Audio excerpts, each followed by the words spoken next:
বিসমিল্লাহির রহমানির রহিম। প্রিয় দর্শকবিন্দু, আপনাদের সকলকে প্রীতি এবং শুভেচ্ছা জানাচ্ছি।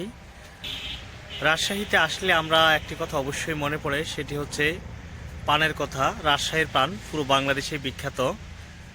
আমি এখন আছি রাজশাহী জেলার মোহনপুর উপজেলার প্রিয় ভাই আতিকুল ইসলামের পানের বরজে। আপনাদের সাথে এখন শেয়ার করব যে কিভাবে পান উৎপাদন করতে হয় এবং কি কি রোগবালাই হতে পারে এবং আপনি প্রতি শতক জমি থেকে কত টাকা লাভ পেতে পারেন। পান চাষ করতে প্রথমে যেটি আসে সেটি হচ্ছে জমি ও মাটি নির্বাচন। উঁচু পানি জমে না এমন জমি পান চাষের জন্য ভালো হয়।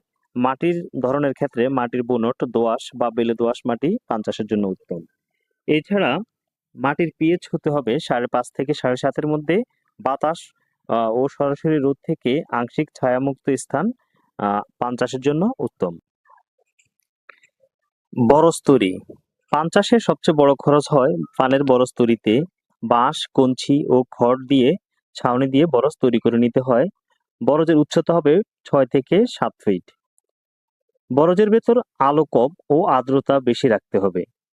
এরপর আসে জাত নির্বাচন। বাংলাদেশে প্রচলিত যেই পানের জাতগুলো রয়েছে এগুলোর মধ্যে মিষ্টি পান, বাংলা পান, সাঁচি পান, চালতা পান, জর্দা পান, এই সমস্ত পানগুলো দেখা যায়। স্থানীয়ভাবে যেই পানের চাহিদা বেশি সেটাই আপনি পান চাষের জন্য নিতে পারেন। চারা বা লতা প্রস্তুতি। সুস্থ রোগমুক্ত 2 থেকে 3টি গাঢ়যুক্ত লতা ব্যবহার করা যায়। রোপণের পূর্বে অবশ্যই কার্বনডাজিম বা ট্রাইকোডার্মা দ্রবণে ডুবিয়ে নিলে বিভিন্ন ধরনের যে ছত্রাক থাকে পানের কাটিং এর ভিতর সেটি থেকে মুক্ত হতে পারে পান গাছ। রোপণ পদ্ধতি। রোপণের সময় হচ্ছে আশ্বিন কার্তিক মাস বা ফাল্গুন চৈত্র মাস।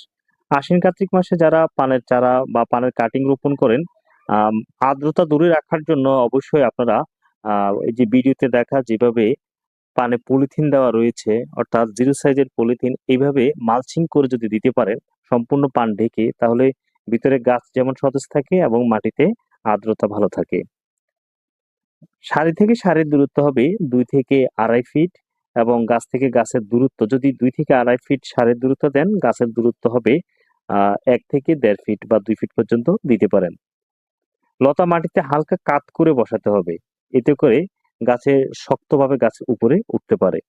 সার ব্যবস্থাপনা। প্রতি শতক জমিতে গোবর 50 থেকে 60 কেজি এবং প্রাথমিক যেহেতু মাটি প্রথমবারেই সারের পরিমাণটা একটু বেশি লাগে মাটি তৈরিতে, তাই সমুদয় পরিমাণ মতো টিএসপি, এমওপি, জিপসাম, দস্তা সহ অন্যান্য সার পরিমিত মাত্রায় একসাথ করে মাটির সাথে মিশিয়ে তারপর মাটির বেড বা পান রোপণের জন্য বেড প্রস্তুত করে নিতে হয়।